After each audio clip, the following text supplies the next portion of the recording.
What's up? Let's get to it, Greg. I mean, look, first and foremost, this episode is called the Philadelphia Special. So, when it comes to boxing today, you're one of the most respected voices. Every time I interview you, I always say it because it's a fact. I think you are the voice of boxing in Philly, and I think many would agree with me on that. Just starting right there, because it's the Philly Special, just for those fans who don't know, what part of Philadelphia you actually from, Greg? I'm from might as well say Germantown. You know what I mean? Germantown, Yeah, Germantown area? No yeah. doubt, no doubt. And Greg, I want to make sure before we get into anything that we make the fans aware of what it is that you do there and where they can find you in terms of like training. Because I know you in the gym every day. We spoke the other day and I was trying to find a good time for you. And I was like, Yeah, all right, what time? And every hour we landed on, you was like, I'll be in the gym at that hour. I'm gonna be at the yeah. gym at that hour. So you definitely grinding. Where can they find you? Where can they do work with you if they want to get with you, Greg? I'm at 365 Boxing and Fitness, Fifth and Birch. And I'm here from like 1 to 8. There you go. There you go. Appreciate you, Greg. So Mm-hmm. look, no holds bar. I've interviewed you before. No holds bar is a variation of what I like to do, especially when I get with you. And that's, make sure the fans know exactly where they can find you. And by the way, Greg, where can they find you on Instagram if they're unaware? Greg Hackett 86 on YouTube, GHB TV, and Facebook, Greg Hackett. Yep.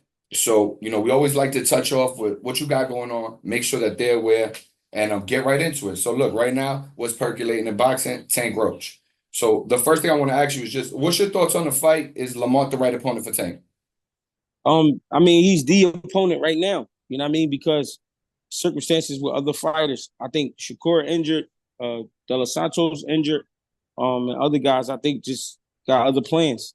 You know what I mean? To boil it all up. Roach is a sturdy opponent though. Roach is no slouch. You know what I mean? You can't sleep on Roach. I know that. I know they also got history. I know, you know what I mean, there's also things they haven't talked about that they do know about each other. You know what I mean? So I think we in for a good fight for that alone.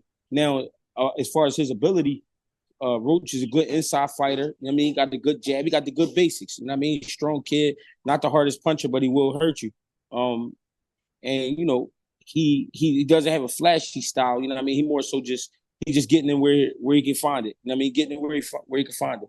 Trying to score shots. You know what I mean? If he can get the knockout, he will. Tank, we all know Tank, explosive, crafty, fast. Good footwork, predator.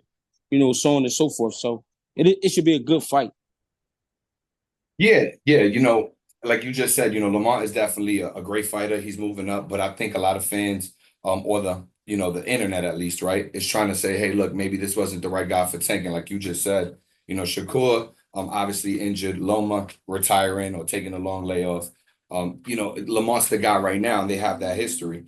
But do you think I want to ask you about two things? Do you think one that this fight is a pay-per-view worthy fight? Like, is this a fight that we should be seeing on pay-per-view? And then two, as far as Lamont's chances, do you give him a chance to win? Now, I know you're going to say every man has a chance to win, but if you were really putting the money on the table, like, would you bet with Lamont? And if so, based on what? What could he do to actually beat Tank? I mean, for him to really beat Tank, he gonna have to cut Tank off. He can't let him develop those moments of power. Like when he generate his power, when he got to catch him while he trying to tweak the power, and not catch him as in getting a shot off, but he got to smother him at times. He got to stay behind a good jab, and he got to be sturdy, man. He just got to be with it. Can't fall asleep in the ring, and you can't try to get too much and be greedy because you can get caught in between some shit. It's a lot he got to do in there to get the win, but like you said, any man can get the win. I mean, Do you think the fight is pay-per-view worthy, Greg? Um, I mean, I really can't speak on that. I know Tink got a following. All right, I get with you. I know Tink got a following. I can't really speak on that. You know what I mean, because I don't know how strong his following is, but Tink is that type of name, and he do that kind of work. You know what I mean, he's exciting to watch. I didn't get to see every Tink fight live, but I've been to a few of his fights. He is exciting. So I can't really speak on that.